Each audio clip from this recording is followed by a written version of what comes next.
గోదారి కిట్టయ్య వీడికి ఎగసెక్కాలు బాగా ఎక్కువ.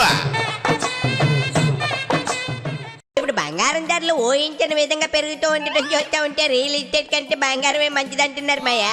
ఇందులో ఎంతో కొంత నిజం లేకపోలేదురా. బంగారం అయినా 10% అటు ఇటుగా రేటు తేడా ఉంటుంది, కానీ రియల్ ఎస్టేట్ లో పెట్టుబడి పెడితే ప్రభుత్వం ఆ చుట్టుపక్కల అభివృద్ధి చేస్తే ధర ఊహించిన విధంగా పెరుగుతుంది, లేదంటే డమాలే. అంటే రిస్క్ ఉంది. అవును మాయా, రియల్ ఎస్టేట్ రంగం వృద్ధి ప్రాంతాన్ని బట్టి ఉంటుంది. అమరావతిలో ఒకలాగా, హైదరాబాద్ లో మరోలా ఉంటుంది, మరి ఓళ్ళల్లో ఒకలా, పట్టణాల్లో ఒకలా ఉంటుంది. కానీ బంగారం దేశం మొత్తం ఒకే రేటు పలుకుతుంది కదా మాయా. లేదువేరా, అమరావతిలో అన్ని చోట్ల ఒకేలా వృద్ధి ఉండకపోవచ్చు. అలాగే హైదరాబాద్ లో కూడా ఐటీ ఏరియాల్లో ఉండేంత ధరలు విజయవాడ వైపు, హైవే వైపు ఏమి ఉండవు.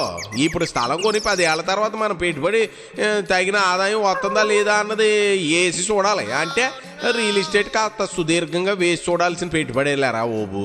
కానీ బంగారం అలా కాదు, అవసరం ఉంటే అప్పటికప్పుడు డబ్బు చేసుకునే ఎసులుబాటు కూడా ఉంటుంది. అదే కదా మాయా నేను అనేది. బంగారం రోజువారీ వృద్ధి కనిపిస్తుంది, అప్పుడప్పుడు ధరలు తగ్గినా అది తాత్కాలికమే కదా మాయా.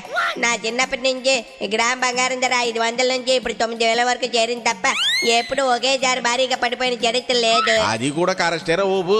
బంగారం తగ్గుదల అనేది ఉండదు. పైగా ఈ మధ్యకాలంలో ఎవరు ఊహించినంతగా పెరుగుతుంది. 10 గ్రాములు బంగారం 90,000 అవుతుందని ఎవరైనా ఊహించగలరా? 10 ఏళ్ల కిందట అది 30,000 దగ్గరే ఉండేది. ఇప్పుడు 3 రెట్లు పెరిగింది. 10 ఏళ్లలో 3 రెట్లు పెరిగిందంటే మంచి పెట్టుబడి కింద లేక కదా మాయా. అవుననుకో, కానీ రియల్ ఎస్టేట్ లో సుదీర్ఘకాలం పాటు లాభాలు వస్తాయిరా.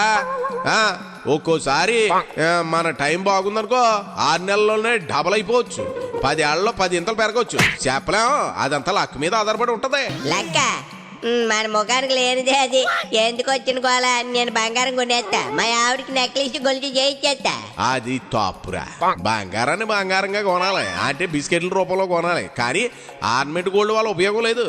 నాది నెక్లెస్ గొలుసు, నాది నెక్లెస్ గొలుసు అని పాడుకోవడం తప్ప నీకు వచ్చేది ఏమి ఉండదు.